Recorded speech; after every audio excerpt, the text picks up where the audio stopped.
अब matric board exam आपका कुछ दिन में शुरू होने जा रहा है, तो ऐसे में अंतिम समय में सिर्फ अंतिम ऑब्जेक्टिव गेस प्रश्न की हम लोग क्लास नहीं करेंगे, हम लोग सभी विषय का वन शॉट एक बार रिवीजन कर लेंगे। और इस सीरीज की हम लोग शुरुआत करने जा रहे हैं आपके आपदा प्रबंधन, जो भूगोल में ही एक खंड है आपदा प्रबंधन। और आप अगर आज का क्लास आप अंत तक देख लेते हैं तो आपदा प्रबंधन से कोई भी ऑब्जेक्टिव प्रश्न आ जाए, सब्जेक्टिव प्रश्न आ जाए, तो आपसे गलत नहीं होगा। देखिए मोटा मोटी देखा जाए जब 80 प्रश्न सेट हो रहा है, मतलब कि आपका ऑब्जेक्टिव और सब्जेक्टिव भी, आज पूरा हम लोग मतलब आपदा प्रबंधन पढ़ेंगे और एक क्लास में पूरा आपदा प्रबंधन समाप्त। इसी तरह आपका डिमांड आएगा तो 1 से 2 क्लास में हिस्ट्री पूरा खत्म कर देंगे हम लोग, जो इस साल प्रश्न आए सिर्फ वही, और फिर पूरा मतलब कि ताकि वैसा जैसे आप देखकर खुद समझ पाएंगे, मतलब कि वन शॉट नोट्स टाइप, जिससे कि ऑब्जेक्टिव सब्जेक्टिव दोनों प्रश्न हमारा रिवीजन हो जाए। तो आपदा प्रबंधन से देखा जाए कितना अंक का प्रश्न पूछा जाता है, तो आप जानते हैं आपदा प्रबंधन से कोई दीर्घ उत्तरीय प्रश्न नहीं पूछा जाएगा, सिर्फ लघु उत्तरीय प्रश्न, वो भी 4 पूछा जाएगा, 2 का उत्तर लिखना है तो उसके लिए 4 अंक। मतलब इससे सब्जेक्टिव प्रश्न अपने को 4 अंक का लिखना होता है, जो भूगोल का ही खंड है। अच्छा, फिर उसके साथ साथ आपका इससे ऑब्जेक्टिव प्रश्न देखा जाए तो ऑब्जेक्टिव प्रश्न ऐसे सिलेबस के अनुसार तो कम ही है, लेकिन जब दोगुना प्रश्न कर दिया गया, दोगुना तो करीब करीब मतलब कि कितना भी कम पूछेगा ना तो करीब करीब 6 से लेकर 10 के बीच में पूछता है। एग्जामिनर के मूड पे डिपेंड करता है। तो मान लीजिए 6 ही हम लोग लेकर चले, तभी समझिए 10 से 11 नंबर काफी महत्वपूर्ण है 80 में, तो 10 से 11 नंबर का प्रश्न यहां से आज के क्लास से आपका कंप्लीट हो जाएगा। आपको फिर दोबारा आपदा प्रबंधन पढ़ने की आवश्यकता नहीं पड़ेगा। तो चलिए चलते हैं हम लोग, तो देखेंगे तो ये विषय सूची आपके भूगोल का है और आपदा प्रबंधन में यहां पे चीजें आपको दिखाई दे रहा होगा। तो आपसे 6 पाठ मतलब कि पढ़ना है, पूरा 6 पाठ आज हम लोग समाप्त कर देंगे ऑब्जेक्टिव सब्जेक्टिव के साथ। पहला पाठ है प्राकृतिक आपदा एक परिचय, दूसरा पाठ है प्राकृतिक आपदा एवं प्रबंधन, बाढ़ और सुखाड़ के बारे में, तीसरा में हम लोग भूकंप और सुनामी के बारे में जानेंगे, चौथा पाठ में जीवन रक्षक आकस्मिक प्रबंधन के बारे में, पांचवा पाठ में आपदा काल में वैकल्पिक संचार व्यवस्था के बारे में, और छठे पाठ में आपदा और सह अस्तित्व के बारे में हम लोग अध्ययन करेंगे। तो चलिए एक एक चैप्टर को लेकर ध्यान से समझते हैं। तो यहां से देखिएगा हमारा खंड ख का यहाँ पे इकाई 1 है, तो यहां से चीजें आप समझेंगे ध्यान से। पहला जो पाठ है प्राकृतिक आपदा एक परिचय, आइए इसके बारे में हम लोग जानते हैं।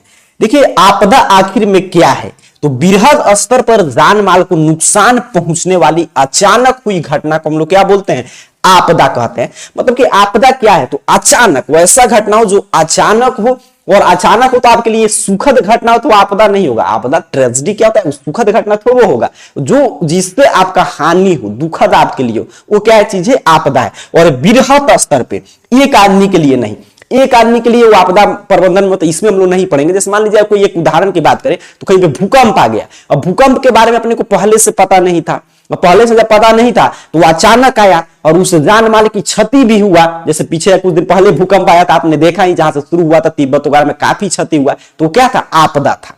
अच्छा, और प्राकृतिक तौर पे आया क्योंकि उसमें हम लोग का कोई योगदान नहीं था, तो प्राकृतिक आपदा था।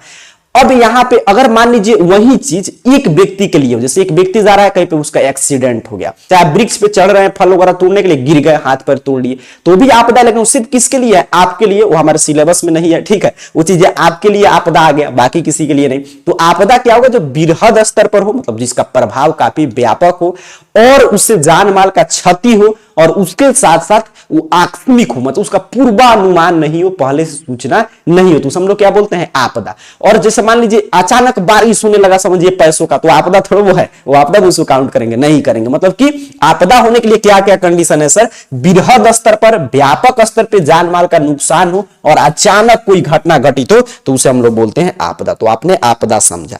आपदा को हम लोग 2 भागों में बांट कर देखते हैं। पहला होता है अपना प्राकृतिक आपदा।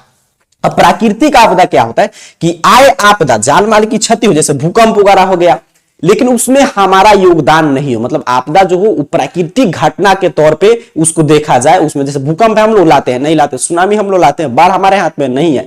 तो देखिए इनडायरेक्ट रूप से आप जाएंगे तो उसमें है, जैसे हम लोग मान लीजिए प्रदूषण वगैरह फैला रहे हैं, ग्लोबल वार्मिंग कर रहे हैं, तो सब चीजें हैं, लेकिन डायरेक्ट रूप से हम लोग उसको लाना नहीं चाहते, फिर भी वो आ जाता है। तो प्राकृतिक आपदा में उदाहरण पूछता है कि निम्न में से कौन प्राकृतिक आपदा है, तो यहीं से प्रश्न सेट होता है कि बाढ़, सुखाड़, भूकंप, सुनामी, भूस्खलन, बादल का फटना, जंगलों में आग लगना, हिमस्खलन, ओलावृष्टि, मतलब जो पत्थर वगैरह गिरता है बारिश में, ये सब क्या है, आपदा पर प्राकृतिक आपदा का उदाहरण है। तो आपदा कितने प्रकार के होते हैं, 2 प्रकार के, प्राकृतिक आपदा, मानव जनित आपदा, प्राकृतिक आपदा का पूछेगा निम्न में से कौन प्राकृतिक आपदा है, तो ये चीजें आप रट के रखेंगे तो आसानी से आप जवाब देने की स्थिति में होंगे। वहीं पे मानव जनित आपदा क्या होता है, जिसमें डायरेक्ट रूप से हमारे ही चलते मतलब कि वो आपदा आए, जैसे कि आग लगना, तो आग हमारे चलते लगता है, ठीक है। सांप्रदायिक दंगा, फिर यहां पे अच्छा देखिए, यहीं पे देखिए, यहां पे अंतर आपको सीधे समझ में आ रहा होगा, ये आग लगना और जंगलों में आग लगना। अगर दोनों प्रश्न पूछे तो जंगल में आग लगना प्राकृतिक आपदा है, क्योंकि जंगल में आप देखते हैं जैसे कभी अमेज़न के जंगल में,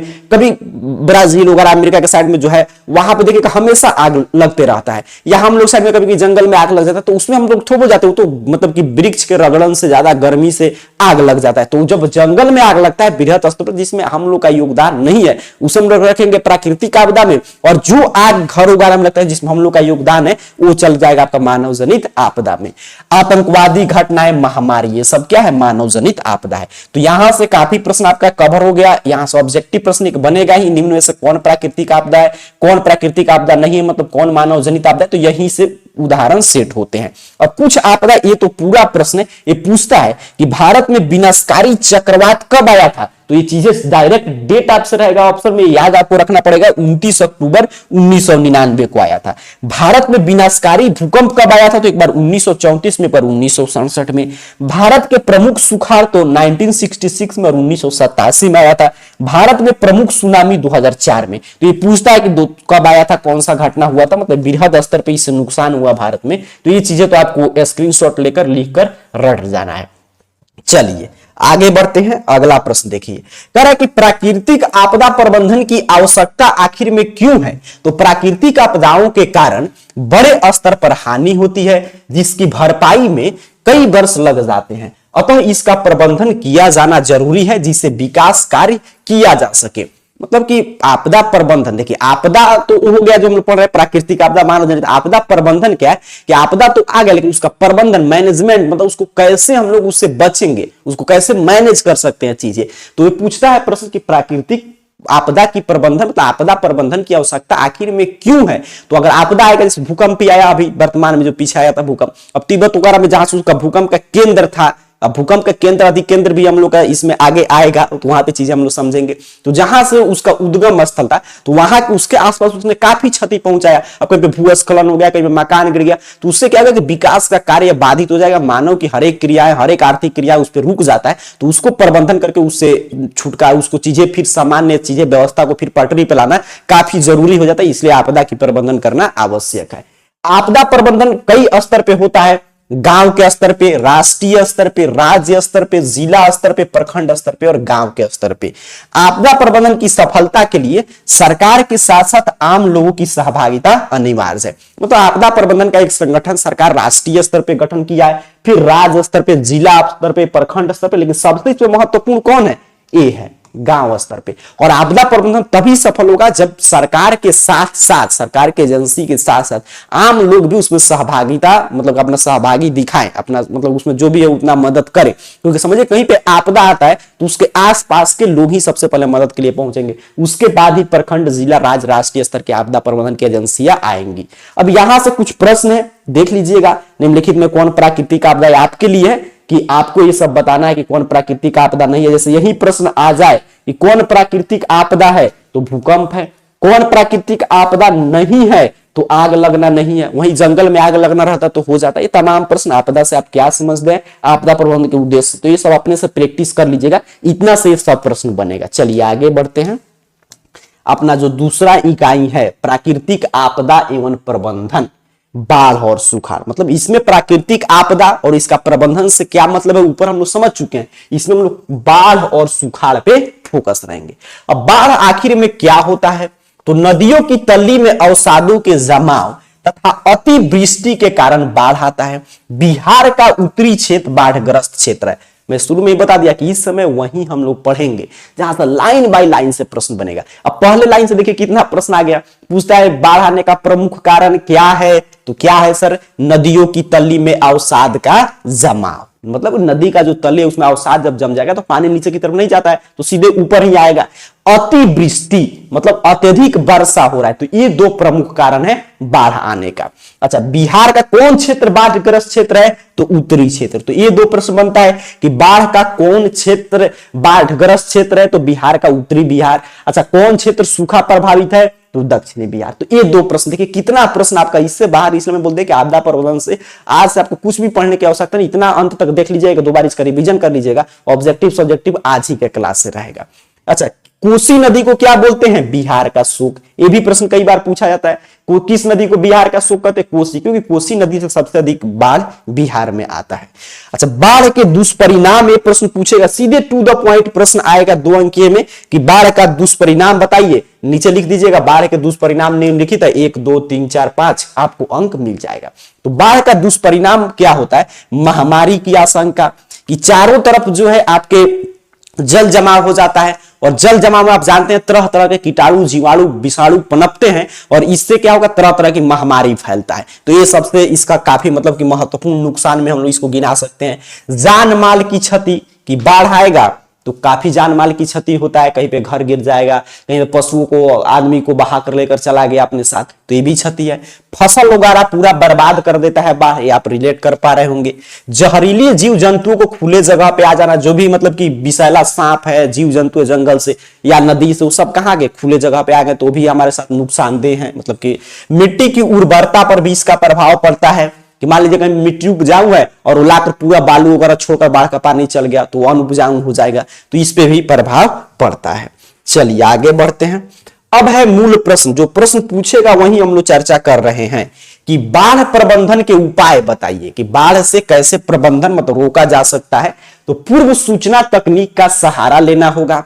ये टू द पॉइंट प्रश्न है कि बाढ़ को बचाने, बाढ़ से बचाव के उपाय बताइए, या बाढ़ से बचने के लिए क्या क्या प्रबंधन कर सकते हैं। तो निम्नलिखित प्रबंधन कर सकते हैं, 1 2 3 4 5 6 इस तरह गिना दीजिएगा, आपको पूरा अंक मिल जाएगा। अब बाढ़ से कैसे बचेंगे? तो पूर्व सूचना तकनीकी का सहारा लेंगे। मतलब मान लीजिए हर एक तटबंध पर जो भी वहां पे कर्मचारी वगैरह है, उनको हमेशा पानी का लेयर नापते रहना होगा, उसको मापना पड़ेगा, लोगों को सूचना पहुंचाना पड़ेगा कि यहाँ पे पानी का लेयर जो है काफी बढ़ने की संभावना है, तो वहां से लोगों को हटाना वगैरह, ये सब का। बाढ़ एवं तटबंध का बांध एवं तटबंध का निर्माण करना होगा। स्तंभों पर आधारित मकान का निर्माण, जो बीम वगैरह पे घर बनता है, ताकि बीम वगैरह पे क्या है कि चीजें नीचे खुला है, तो देखिए पानी क्या है कि पानी को आप रोक नहीं सकते। पानी यहां से आ रहा है और आपका पूरा दीवार है, तो दीवार में बार बार लड़ेगा, उसको तोड़ ही देगा पानी। महात्मा बुद्ध इसीलिए तो कहते कि जब परिस्थिति नहीं समझ में आए तो उसको छोड़ देने, तो उसको किनारे बैठकर देखिए। मतलब जैसे जल का उदाहरण दिए थे कि जल क्या होता है कि उसको जितना भी आप मुट्ठी में पकड़ेगा उतना ही वो आपसे भागेगा, तो पानी अपना मार्ग खुद बना लेता है। तो आप दीवार है, अगर बीम वाला घर है, बीम का मतलब उसमें हम लोग तो दीवार ही मतलब चलाए थे, अगर दीवार नहीं है, बीम पे है, पूरा पिलर पे है, तो ये पानी इधर से आया, एंट्री मिट्टी उसको काट के उधर लेकर चला गया, घर आपका उसी तरह रुका रह गया, तो ये सब नहीं गिरेगा। तो ये सब निर्माण करना। नदी तट से मकान की दूरी कम से कम 250 मीटर पे होना चाहिए। बाढ़ के समय ऊंचे स्थान पर जाना। ये प्रश्न पूछता है बाढ़ के समय कहां जाना चाहिए, तो ऊंचे स्थान पे। खदान का भंडार करना, कि जहां पे बाढ़ प्रभावित क्षेत्रों पे खदान पहले से बचा कर रखना, ताकि अगर बाढ़ आकर कुछ दिन ठहरता है तो लोगों को खाने पीने की कमी नहीं हो। आवश्यक दवाओं का छिड़काव करना, जो जिससे कि पानी में जो भी जल जमाव में जो भी कीटाणु विषाणु मतलब पनपते हैं वो नहीं पनप पाए। तो ये सब है बाढ़ से प्रबंधन के उपाय। अब चलिए आगे देखिए, यहां से प्रश्न नहीं आया, ऐसा हो ही नहीं सकता है कि भारत के प्रमुख बांध, इसका स्क्रीनशॉट लेकर जरूर याद कर लीजिएगा। पहला बांध है भाखड़ा नागल बांध। इससे क्या प्रश्न पूछता है कि एक तो प्रश्न पूछेगा कि कौन सा बांध किस नदी पे है, ठीक है। दूसरा किस नदी पे कौन बांध है। तीसरा कि कौन नदी पे कौन कृत्रिम जलाशय है। कृत्रिम जलाशय क्या होता है कि नदी के बांध के आसपास, जैसे हमारे आसपास उदाहरण देखें तो वाल्मीकि नगर के क्षेत्र में जो मतलब कि एक टूरिज्म विकसित कर दिया जाता है, क्योंकि नदी को आप वहां से मोड़ रहे हैं तो वहां पे काफी मतलब कि अच्छा एक चीज पर्यावरण के दृष्टिकोण से, टूरिज्म की दृष्टिकोण से, ताकि वहां पे लोग जाए रहे घूमे फिरे, इसके हिसाब से एक मतलब कि टूरिज्म इंडस्ट्री वहां पे विकसित कर दिया जाता है। तो वही एक कृत्रिम जलाशय कि जहां पे मतलब प्राकृतिक नहीं, कृत्रिम रूप से बनाया गया है और वहां पे सुंदरता, प्राकृतिक सौंदर्यता का आप आनंद ले सकते हैं। तो ये चीजें यहां से तमाम प्रश्न बन सकता है। ये प्रश्न पूछे कि भाखड़ा नागल बांध कहां है, सतलज नदी पे है। और भाखड़ा नागल बांध पे कौन कृत्रिम जलाशय है, गोविंद सागर। तो याद रखिएगा।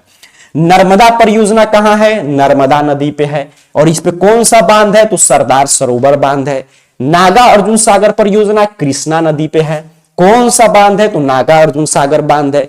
कावेरी परियोजना कहां है? कावेरी नदी पे है। इस पे कौन सा बांध बनाया, कृत्रिम जलाशय बनाया गया? तो कृष्णा सागर। रिहंद बांध किस नदी पे है? तो रिहंद नदी पे है। इस पे किस कृत्रिम जलाशय का निर्माण किया गया? तो पंत सागर का।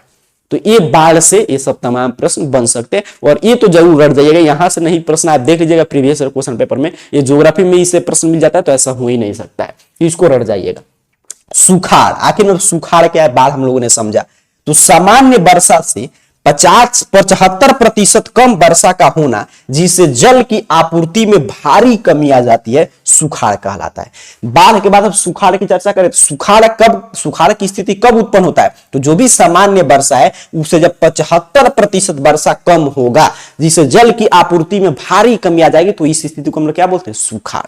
जैसे बाढ़ में क्या होता है कि चारों तरफ जल ही जल हो जाएगा, उसी तरह सुखाड़ में क्या होगा, कहीं पे आपको जल देखने को नहीं मिलेगा। सुखाड़ के दुष्परिणाम, जैसे बाढ़ का था वैसे ही सुखाड़ का क्या क्या दुष्परिणाम है ये हम लोग चर्चा करें। तो सब आपके यहाँ पे सब फसल होना चाहिए, सफल हो गया है। फसल उत्पादन में कमी, फसल का सुखाड़ आ जाएगा, चीजें बाढ़ आ जाए या सुखाड़ आ जाए, फसल उत्पादन में कमी होना ही है। पेयजल का अभाव हो जाता है, कल वगैरह सब जो भी बोरिंग वगैरह होता है सब सूखने लगता है, पानी भूमिगत जल से नहीं निकल पाता है, तो पेयजल की कमी होगा। चारे की कमी हो जाएगा, सभी चीज सूख जाता है। कैसे बच सकते हैं, सुखाड़ का प्रबंधन कैसे करेंगे? तो दो तरह की योजनाएं हैं, एक है अल्पकालिक, जो मतलब कि तुरंत आपको अपनाकर वहां से सुरक्षा करना होगा, एक होता है दीर्घकालिक। कि दीर्घकालिक में क्या होता है कि वैसी योजनाएं जो पहले से हम लोग चल रहे हैं, जो लंबे समय तक इस आपदा समय बचाएंगे। अल्पकालिक में तत्काल की चीजें, मान लीजिए अभी हम कहीं पे प्रबंधन करना शुरू करें और हमको मालूम है कि 1 महीना बाद मतलब कि वहां पे आने वाला है सुखाड़, तो उसमें दीर्घकालिक योजना पे तो जैसे बांध ही बनाना है, नदी पे मान लीजिए बांध बनाना है, और आप जब बारिश का मौसम है, जब बाढ़ वगैरह आना शुरू होता है, तो आप चले बांध बनाए, तो संभव है नहीं, वो दीर्घकालिक योजना में आ जाएगा। और लोगों को हटाना, वहां पे दवा वगैरह छिड़काव, तो अल्पकालिक योजना में। तो सुखाड़ का अल्पकालिक योजना में जल संग्रहण का व्यवस्था करना ताकि लोगों को जल का अभाव नहीं हो, गड्ढा बनाकर जल संचित करना, बोरिंग और ट्यूबवेल से जल प्राप्त करना। अच्छा, दीर्घकालिक योजना में क्या कर सकते हैं? कुआं वगैरह खोद सकते हैं हम लोग, नहर वगैरह, आहर, पाइन, तालाब, वृक्षारोपण, ये सब करके हम लोग अपना सुखाड़ प्रबंधन का मतलब कि दीर्घकालिक योजना में उपाय कर सकते हैं। तो पूरा यहाँ पे हम लोगों ने बाढ़ और सुखाड़ के बारे में देखा। यहाँ पे तमाम ये प्रश्न है, देख लीजिएगा, ये आपके लिए है। जैसे देखिए यही प्रश्न था कि किस दिशा में सुनामी आया था, तो ये सब प्रश्न आएगा एग्जाम में। आगे बढ़ते हैं, अभी हम लोग यहाँ पे कॉन्सेप्ट सीखने में है। अब देखिए यहाँ पे अगला जो है हमारा प्राकृतिक आपदा प्रबंधन, ये इसमें हम लोग जानेंगे भूकंप एवं सुनामी के बारे में। इसमें किसके बारे में जाएंगे? भूकंप और सुनामी। पृथ्वी की आंतरिक हलचल के कारण भू सतह पर ऊर्जा तरंगों से अचानक उत्पन्न हुई कंपन को भूकंप कहा जाता है। इसका मापन रिक्टर स्केल पर करते हैं। तो भूकंप क्या है? तो पृथ्वी के सतह के अंदर जब हलचल होता है किसी भी कारण से, भूवर्गीय घटना से, तो उससे एक ऊर्जा तरंग PSL जो आगे हम लोग देखेंगे उत्पन्न होता है, और उसके कारण पृथ्वी के ऊपरी भाग पे हलचल होने लगता है, जिसे क्या बोलते हैं? भूकंप। और भूकंप का मापन किस पे करते हैं? रिक्टर स्केल पे। कितना तीव्रता का भूकंप है, तो रिक्टर स्केल पे इसका मापन करते हैं। सारा प्रश्न है। अब भूकंप में दो महत्वपूर्ण बात होता है, एक केंद्र और एक अधिकेंद्र। तो भूकंप का वह स्थान जहां से भूकंप आरंभ होता है, भूकंप का केंद्र अर्थात की फोकस कहलाता है। और भूकंप केंद्र के ऊर्ध्वाधर ठीक ऊपर भू सतह का वह स्थान जहां भूकंपीय तरंग सबसे पहले पहुंचती है, अधिकेंद्र कहलाता है। अब भूकंप का केंद्र क्या है? तो पृथ्वी के नीचे कहीं ना कहीं से तो वो घटना शुरू हुआ होगा, भूवर्गीय घटना, जिससे कि ये तरंगे उत्पन्न होना शुरू हुई होगी, तो उसे हम लोग बोलते हैं केंद्र। मतलब मान लीजिए पृथ्वी है, ये हमारा, ये पृथ्वी का निचला भाग है, और यहां पे मान लीजिए पृथ्वी की इस प्लेट पे वो घटना शुरू हुआ, तो यहां पे इसका केंद्र था, भूकंप का केंद्र था। और यहां से तरंग निकला, जरूर नहीं कि यहीं पे इसका सबसे पहले प्रभाव पड़ेगा, हो सकता है इधर तरंग निकल गया जहां से इसको निकलने के लिए मिला। मान लीजिए यहां पे सबसे पहली बार अनुभव हुआ भूकंप, तो भूकंप का अधिकेंद्र था। ठीक, तो यही है केंद्र और अधिकेंद्र। और जहां पे भी अधिकेंद्र आएगा, हम लोग शायद जैसे पीछे भी कुछ दिन पहले आया था, तो हम लोग शायद तो सिर्फ मतलब कि वहां पे आपका झटका वगैरह महसूस होकर खत्म हो जाएगा, पर जहां पे भी अधिकेंद्र वगैरह रहता है वहां पे तो काफी बृहत स्तर पे, जैसा भी आपका चाइना, तिब्बत वगैरह, नेपाल वगैरह के बॉर्डर पे था, तो वहां पे काफी नुकसान हुआ। और हम लोग शायद देखिए सिर्फ एक झटका या बस चला गया। अब यहाँ पे देखिए भूकंप का प्रबंधन कह रहा है कि भूकंप का प्रबंधन, मतलब इसमें क्या होता है कि भूकंप पृथ्वी आप समझ रहे हैं ना, पूरा मतलब की चीजें हैं, बहुत बड़ी विस्तृत चीज है। अब वहां पे जहां उसके केंद्र पर थोड़ा सा भी हलचल होगा तो हर एक जगह का डोलता है, मतलब कि बड़ा, अब जैसे इतना बड़ा चीज है, अब इस पे कुछ रखें तो यहां पे कुछ हलचल होगा तो यहां पर हल्का सा चीजें इफेक्ट पड़ेगा, और पूरा जो बड़ा चीज है, ठीक है। अब इसमें देखिए ऊपर आप कुछ भी है, हम लोग ऐसे हैं पृथ्वी के ऊपर, अब ऊपर कुछ भी है, अब यहाँ पे नीचे अगर थोड़ा सा भी हलचल हो तो ऊपर वाला के लिए ज्यादा ही होगा, ऑटोमेटिक पूरा यहां से वहां तक हलचल महसूस होगा। तो यही चीजें भूकंप में होता है। भूकंप का प्रबंधन कैसे कर सकते हैं, तो पूर्वानुमान तकनीक का विकास करना होगा, जिसे पहले से पता हो कि भूकंप आने जा रहा है। भूकंप रोधी इमारत बनाना होगा ताकि भूकंप आए तो चीजें ज्यादा नुकसान नहीं हो। सुरक्षा बल को तैयार रखना होगा। सरकारी एवं गैर सरकारी संगठनों के सहयोग करने के लिए तैयार रहना। आपदा किट तैयार करना। आपदा किट क्या होता है कि एक किट होता है, जैसे एक समझ रहे पैकेट टाइप का, उसमें हर एक जरूरी चीज रहेगा ताकि वहां पे जैसे आपदा किट में हो गया तो मान लीजिए जैसे भूकंप आया, कहीं पे कुछ लग गए तो कोई गिर कर दब गया है तो वहां पे एक डॉक्टर जाएगा, उसके पास पूरा आपदा किट रहेगा, उसके पास मतलब जरूरी के हर सामान रहेगा, जिससे जो जो संभावित वहां पे दुर्घटनाएं देखने को मिल सकता है उसका प्राथमिक उपचार करके उसको हॉस्पिटल में शिफ्ट कर सके। तो यही होता है आपदा किट। अब सुनामी क्या होता है, तो समुद्र की तली में आने वाले भूकंप के प्रभाव से उठने वाले ऊंची ऊंची लहरों को सुनामी कहते हैं। तो ये पूछता है सुनामी क्यों आता है, तो समुद्र की तली में भूकंप आएगा। अब देखिए जब भूकंप आ रहा है पृथ्वी के कहीं केंद्र पर, अधिकेंद्र पर, तो ठीक है पृथ्वी उसका प्रभाव पड़ा है, लेकिन समुद्र के नीचे भूकंप आ गया तो ऊपर उसका भी भूकंप में लहर उठेगा। अब वो लहर उठेगा तो यहाँ पे तो मिट्टी है तो चलिए तो हलचल करके रुक जा रहा है। वहां पे चीजें क्या होता है कि वहां पे पानी है तो पानी को लेकर तरंग उसको ऊपर आता है और वही बड़े बड़े लहर के रूप में कहीं कहीं फेंकेगा, तो उसे हम लोग क्या बोलते हैं, सुनामी आ गया। 26 दिसंबर 2004 को दक्षिण पूर्व एशिया से लेकर बंगाल की खाड़ी तक सुनामी आया था। तो ये प्रश्न पूछेगा कि कब बंगाल की खाड़ी में सुनामी आया था, तो 26 दिसंबर 2004। सुनामी के क्या क्या दुष्परिणाम है और कैसे हम लोग सुनामी से प्रबंधन कर सकते हैं, बच सकते हैं, आइए इसके बारे में जानते हैं। सारा प्रश्न आएगा एग्जाम में। तो सुनामी की दुष्परिणाम क्या होता है, तटीय इलाकों में जो भी समुद्र के तट पे इलाका है उसमें काफी बर्बादी होता है। नारियल वृक्ष वहां का प्रमुख आप जानते हैं, मतलब कि उसी पे ज्यादातर इकोनॉमी टिका हुआ था, उसका विनाश कर देता है वो पूरा। पर्यटन दृष्टि से जो समुद्र तट का विनाश कर देगा, जो भी पर्यटन वहां पे विकसित हुआ था तो उसका विनाश कर देता है। समुद्र तटीय इलाकों की मिट्टी का अपरदन होता है।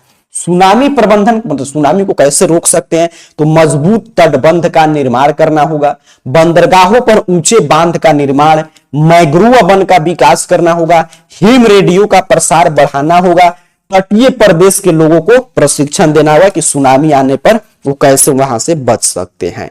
तो ये सुनामी से बचाव का उपाय था। अब देखिए यहीं पे हम लोग आ रहे थे भूकंपीय तरंग, जो हम लोग चर्चा कर रहे थे कि भूकंप जो पृथ्वी के नीचे हलचल होता है इसके वजह से कुछ तरंग उत्पन्न होता है और वही तरंग आकर ऊपर टकराता है तो भूकंप की स्थिति उत्पन्न होता है। तो भूकंपीय तरंग कितने प्रकार की तरंग होती है, तो 3 प्रकार की। पहला हमारा है पी तरंग मतलब प्राइमरी तरंग अर्थात की प्राथमिक तरंग।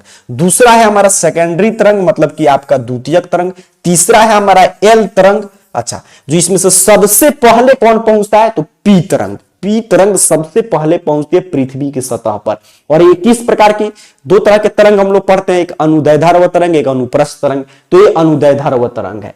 द्वितीयक तरंग अनुप्रस्थ तरंग है। सर्वाधिक विनाशकारी तरंग तो ये है दीर्घ तरंग एल तरंग। ठीक है, तो ये जब भी प्रश्न पूछे आपसे कि सबसे पहले एक तो कितने प्रकार के भूकंपीय तरंग है, तो 3 पी एस और एल। पी तरंग जो प्राथमिक तरंग है किस प्रकार की तरंग है, तो अनुदैर्ध्य तरंग। एस तरंग तो अनुप्रस्थ तरंग है। अच्छा, कौन सबसे पहले पृथ्वी पर आता है, तो आपका पी तरंग सबसे पहले पहुंचता है पृथ्वी पर। सबसे विनाशकारी तरंग कौन है, तो एल तरंग है। ये 2 प्रश्न रट जाइएगा, सबसे विनाशकारी सबसे पहले पी पहुंचता है और सबसे विनाशकारी एल है। अब यहाँ पे चीजें इससे प्रश्न है कौन सा बाढ़ग्रस्त क्षेत्र है, तो सब पूरा चर्चा हम लोग कर चुके हैं। ये आपके लिए है कि आपने क्या समझा। अब आगे बढ़ते हैं, अगला प्रश्न देखते हैं। अब कह रहा है यहाँ पे जीवन रक्षक आकस्मिक प्रबंधन। इसमें मतलब हम लोग क्या चीजें समझेंगे कि जब आपदा आता है तो कैसे हम लोग अपने जीवन की रक्षा कर सकते हैं, उसके लिए क्या क्या प्रबंधन करने की जरूरत है। तो यहाँ पे देखिएगा बताया जा रहा है कि आकस्मिक प्रबंधन और दीर्घकालिक, मतलब एक होता है कि तुरंत हम लोगों को क्या क्या प्रबंधन करना होगा और एक होता है दीर्घकालिक योजना। जैसे आकस्मिक तो आपदा आने के बाद तुरंत किया जाने वाला प्रबंधन, तो ये होगा कि आपदा या आकस्मिक प्रबंधन, तुरंत क्या क्या चीजें उपाय करके हम जो भी क्षति है उसको कम कर सकते हैं। और एक होता है दीर्घकालीन, मतलब दीर्घकालीन योजना तैयार करना जिससे कि आपदा आए ही नहीं। तो आकस्मिक प्रबंधन में हम लोग देखें, आकस्मिक प्रबंधन में हम लोग को क्या क्या करने की आवश्यकता है बाढ़ की स्थिति में, और फिर आपका भूकंप एवं सुनामी की स्थिति में, आग लगने की स्थिति में। तो बाढ़ की स्थिति में आकस्मिक प्रबंधन पूछेगा तो तुरंत आपको क्या करना होगा, सुरक्षित जगह पर पहुंचना अथवा ऊंची भूमि और जहां पे बाढ़ वगैरह नहीं है वहां पे पहुंचना, भोजन एवं पेयजल की व्यवस्था करना, बच्चों के लिए दूध की व्यवस्था करना, पशुओं के लिए चारे की व्यवस्था करना, जीवन रक्षक दवाइयों की व्यवस्था करना, जिससे कि प्राथमिक स्तर पे क्षति को कम किया जा सके। भूकंप एवं सुनामी की स्थिति में क्या करना होगा, राहत कैंप की व्यवस्था करना। मान लीजिए घर वगैरह उजड़ गया सुनामी की वजह से, भूकंप की वजह से, तो वहां पे लोग जाकर रहे। मृत व्यक्ति और जानवरों का अंतिम संस्कार करना ताकि वहां से चीजें प्रदूषण वगैरह नहीं फैले। मलबे में दबे लोगों को निकालना होगा ताकि जितने भी जीवित उसमें से बच सकते हैं उनका प्राथमिक उपचार करके उनको जीवित बचाया जाए। अफवाह फैलने से रोकने का उपाय करना, ये तो सबसे जरूरी है। इंफ्रारेड कैमरे की सहायता से मलबा में दबे लोगों को पता लगाना, ये भी प्रश्न बन गया। पूछता है कि मलबे के नीचे फंसे लोगों का पता किससे लगाते हैं, इंफ्रारेड कैमरे से। आग लगने की स्थिति में क्या होगा, आग में फंसे लोगों को बाहर निकालना, प्राथमिक उपचार की व्यवस्था करना, आग के फैलाव को रोकने की व्यवस्था करना, आग से जले स्थान पर व्यक्ति के ऊपर ठंडा पानी डालना। ये भी प्रश्न पूछता है कि प्राथमिक उपचार में क्या करना चाहिए, तो जहां पे जलास्थान पर ठंडा पानी डालिए, अग्निशामक यंत्र को बुलाना। तो ये सब प्राथमिक उपचार में जब भी पूछे, मतलब कि प्राथमिक आप क्या करेंगे इसका आपदा प्रबंधन में, तो आकस्मिक प्रबंधन में यही सब होगा। बाढ़ की स्थिति में ये सब पूरा टू द पॉइंट लिख दीजिएगा, पूरा अंक आपको मिल जाएगा। आकस्मिक प्रबंधन के घटक कौन कौन से हैं, तो आपदा प्रबंधन के घटक इसमें होते हैं स्थानीय प्रशासन और मतलब कि स्वयंसेवी संगठन, तो तुरंत यही पहुंच पाएंगे वहां पे। अब स्थानीय प्रशासन में क्या होता है कि स्थानीय युवक को प्रशिक्षित करना कि कैसे आपदा प्रबंधन आने की स्थिति में वो इससे निपट पाएंगे। मॉक ड्रिल करना, मतलब कि उसका पहले से, मॉक ड्रिल क्या होता है कि पहले से चीजें जैसे सेना वगैरह देखेंगे पूर्वाभ्यास करता है कि ताकि आपदा है तो कैसे हम लोग उससे बच सकते हैं, पहले से उसको अभ्यास करना। आपदा के समय लूटपाट या चोरी की घटना पर नियंत्रित करना, यह भी जरूरी है। सहायता वितरण का प्रशिक्षण देना। और स्वयंसेवी संगठन क्या कर सकते हैं, फिल्म वीडियो दिखाकर आपदा से लड़ने के लिए मानसिक रूप से तैयार करना, आपदा किट का वितरण करना, आपदा के दौरान भाईचारे का माहौल उत्पन्न करना, खाद्य वितरण की व्यवस्था करना। तो ये दो स्तर पे इसको मतलब कि रोका जा सकता है, इसके प्रभाव को कम किया जा सकता है। फिर इसमें स्थानीय लोग का भी काफी महत्वपूर्ण योगदान है। स्थानीय लोग क्या कर सकते हैं, तो टोली बनाकर आपदा समूह तैयार कर सकते हैं, खाद्य भंडार की व्यवस्था कर सकते हैं, विद्यालय में राहत शिविर के सामान तैयार कर सकते हैं। आपदा किट आप तैयार रख सकते हैं। आकस्मिक समय के लिए पूर्व से आपदा किट तैयार रखना, जहां पे देखिए हर साल बाढ़ वगैरह आता है, उनको मालूम है कि यहाँ पे हर एक साल बाढ़ वगैरह आता है, तो वहां पे चीजें लोग पहले से सब चीज तैयार रखते हैं कि आने पे कैसे हम लोग निपटेंगे। अच्छा, जहां पे भूकंप है जैसे जापान वगैरह में, तो वहां पे घर वगैरह या वहां के लोग लगभग लोग पहले से तैयार रहते हैं चीज। ऐसे तो आएगा तो नुकसान तो करेगा ही, तभी तो इसका नाम आपदा है, लेकिन फिर भी उसके प्रभाव को कम किया जा सके, उसके नुकसान को जितना हो सकता है आदमी उतना रोक सके। अब देखिए अगला है आपदा काल में वैकल्पिक संचार व्यवस्था। संचार सबसे जरूरी है ताकि सही सूचना मिले एक जगह से दूसरे जगह पे। और आपदा काल में संचार व्यवस्था काफी ध्वस्त हो जाता है, टावर क्षतिग्रस्त हो जाएगा, तार वगैरह टूट गया, तो उसमें सूचना पहुंचाना कि ये चीज मदद आ रहा है, यहां तक पहुंचा, कहां पे आना है, कोई अफवाह ना फैले, ये काफी महत्वपूर्ण रोल निभाता है। तो उसी के बारे में लोग आइए जानते हैं। वैकल्पिक मतलब जो मुख्य संचार व्यवस्था वो तो बाधित हो जाएगा, जो भी केबल वाला सिस्टम हर एक चीज बाधित हो जाएगा, तो उसके विकल्प में हम लोग क्या क्या संचार की व्यवस्था रखे हैं इसके बारे में इसमें चर्चा करेंगे। तो संचार माध्यम आपदा काल के लिए महत्वपूर्ण है। दिन प्रतिदिन होने वाली आपदाओं में विभिन्न संचार माध्यमों द्वारा प्रसारण किया जाता है। संचार के माध्यम, संचार का मतलब क्या होता है, संदेश का आदान प्रदान। तो दूरभाष के माध्यम से जो टेलीफोन आता है, मोबाइल फोन सबसे महत्वपूर्ण है, हेम रेडियो, फैक्स, उपग्रह फोन का प्रयोग करना। अब ये प्रश्न पूछता है कि संचार व्यवस्था के बाधित होने के कारण बताइए। तो संचार व्यवस्था के बाधित होने के कारण क्या होता है, केबल का टूट जाना, बिजली आपूर्ति बाधित होना, संचार तंत्र भवन ही क्षतिग्रस्त हो जाए, ट्रांसमिशन लाइन या टावर का क्षतिग्रस्त होना, ये सभी संचार व्यवस्था के बाधित होने के कारण है। अब यहां पे कुछ फैक्ट्स है जहां से सीधे सीधे प्रश्न पूछता है, इसको रट के रखिएगा कि 2 अगस्त 2008 में कुशहा के नजदीक कोसी बांध क्षतिग्रस्त होने के उपरांत संचार के सभी साधन बंद हो गए थे। ठीक है, ये फैक्ट्स बता रहा है कि कैसे मतलब संचार व्यवस्था बाधित होता है। देखिए आपदा आएगा, बाढ़ ही आया, कहीं पर टावर गिर गया, पूरा आप जानते हैं एक जगह से लाइट ही सप्लाई हो रहा है वो बंद हो जाएगा, एक जगह से पूरा तार वगैरह गिर गया। तो वर्तमान समय में मोबाइल फोन सबसे लोकप्रिय संचार का साधन है। तो ये प्रश्न हमेशा पूछता है कि कौन लोकप्रिय संसाधन है संचार का, तो मोबाइल फोन। हेम रेडियो गैर वाणिज्यिक प्रयोजन के लिए उपयोग किए जाने वाला संचार माध्यम है। इसके संचालन के लिए ऊर्जा की आपूर्ति जनरेटर या बैटरी से की जाती है। मतलब जैसे हम लोग का मोबाइल फोन है या टेलीफोन है वो तो पूरा वायर सिस्टम है, सैटेलाइट है, कहीं से कुछ बाधित होगा पूरा काम करना बंद कर देगा। लेकिन हैम रेडियो क्या होता है, जो ऐसे सन करके आप देखेंगे बोलना शुरू कर देगा, तो कुछ दूरी जैसे यहाँ पे कोई व्यक्ति है कुछ दूर, कुछ किलोमीटर के दूरी पे है कुछ लोग, तो उसमें जनरेटर से बैटरी से उसका टावर कनेक्ट करके घर घर आकर वहां पे चीजें संदेश आप पहुंचा सकते हैं।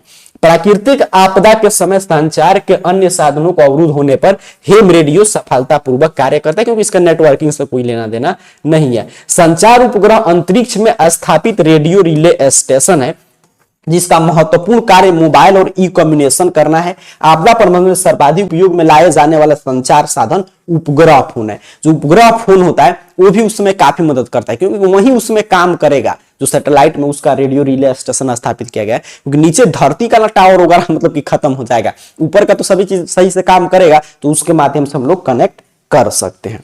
तो ये है पूरा संचार व्यवस्था का मतलब कि क्या क्या वैकल्पिक व्यवस्था था। अब है कि आपदा और सह अस्तित्व। तो आपदा एवं उसके प्रभाव को कम करने के उपाय इसमें हम लोग जानेंगे। और भूकंप को कम करने के पूछता है कि क्या क्या उपाय हैं, ये चीजें प्रश्न पूछेगा। सुनामी को कम करने के उपाय लिखिए, बाढ़ के कम करने के उपाय लिखिए। तो आपको ये चीजें टू द पॉइंट लिखना पड़ेगा। देख लीजिए यहाँ पे आपको दिखाई दे रहा होगा, थोड़ा सा मैं ऊपर कर दूं कि सब चीज आपको दिखाई दे। तो भूकंप से बचाव का उपाय क्या है, तो सदैव सतर्क रहिए, आपदा किट तैयार रखिए, भूकंप रोधी आयताकार भवन बनाइए। अच्छा, तकनीकी दृष्टि से सुरक्षित संरचना का निर्माण करें, गलियों एवं सड़कों का निर्माण अधिक चौड़ा करें, प्रत्येक मोहल्ला के आसपास पर्याप्त खुली जगह रखें ताकि भूकंप आने पे लोग वहां पे जा सके, आपदा राहत बल तैयार रखना।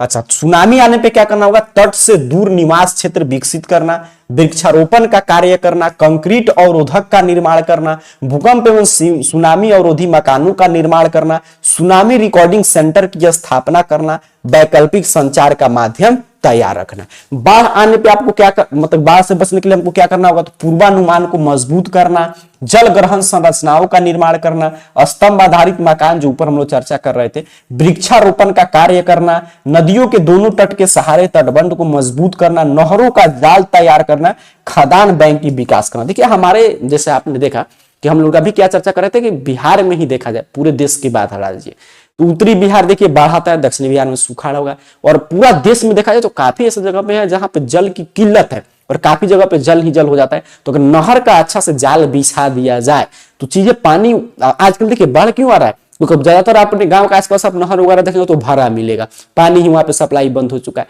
तो पहले क्या था कि पानी निकल जाता है चारों तरफ, अगर नहर रहे तो जहां पे जरूरी चीज है, जहां पे आवश्यक चीज है वहां पे चीजें मतलब पानी छोड़ दिया जाएगा, उससे किसान भी अपना खेती वगैरह कर पाएंगे, उनको जो भी बिजली बोल वगैरह है, पानी वगैरह पटाने की जो भी चीजें हैं वो सब उनका खर्चा बचेगा, फ्री का पानी मिल जाएगा। और उसके साथ साथ जहां पे जरूरी है वहां पे पानी पहुंच जाएंगे नहर के माध्यम से, तो ये जो बाढ़ वाला पानी आसानी से उधर निकल जाएगा, बाढ़ कम आएगा। तो ये सब चीजें करना पड़ेगा आपको, इस मतलब की सब एक मतलब कि भूकंप सुनामी और बाढ़ से बचने के लिए। अच्छा, भूस्खलन और सुखाड़ से बचाव के क्या उपाय हैं, तो भूस्खलन में क्या करना होगा, आपको ढलुआ स्थान पर मकान का निर्माण नहीं करना, क्योंकि भूस्खलन क्या होता है, जैसे पहाड़ वगैरह टूट के गिरना शुरू हो गया कहीं से, तो भूस्खलन है। ढलुआ स्थान पर ऐसे मतलब मान लीजिए है कोई मकान, तो वैसे भी ढल के गिर जाएगा, तो उस पर निर्माण नहीं करना। वृक्षारोपण का कार्य करना, भूस्खलन में वृक्षारोपण, जैसे मान लीजिए वृक्ष क्या करता है कि जैसे आप मतलब कि नदी के किनारे में वृक्षारोपण करना चाहिए, वो जल उसका मिट्टी को पकड़ के रखता है, तो कटाव करने में कटाव नहीं हो पाएगा, कटाव को रोकता है।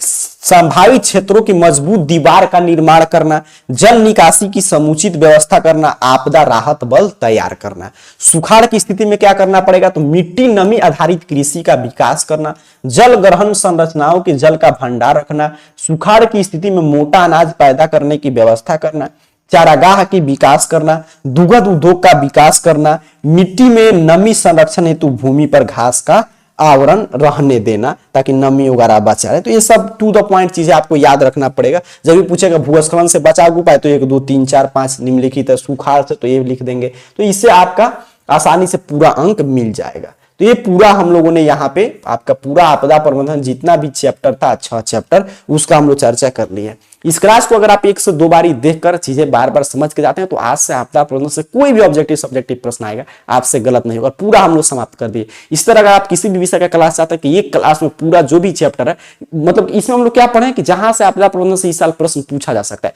इसी तरह अगर हिस्ट्री से, ज्योग्राफी से, साइंस से, कहीं से भी आप चाहते हैं क्लास, वो प्रश्न हम लोग पढ़ने हर एक चैप्टर का जहां से प्रश्न आए। इसी तरह एक एक क्लास में पूरा, जैसे आपके हिस्ट्री में भी मान लीजिए 6-7 चैप्टर है तो भी हम लोग एक क्लास में इकोनॉमिक्स का पूरा समाप्त कर लें। इसके बारे में नीचे कमेंट बॉक्स में बताइएगा।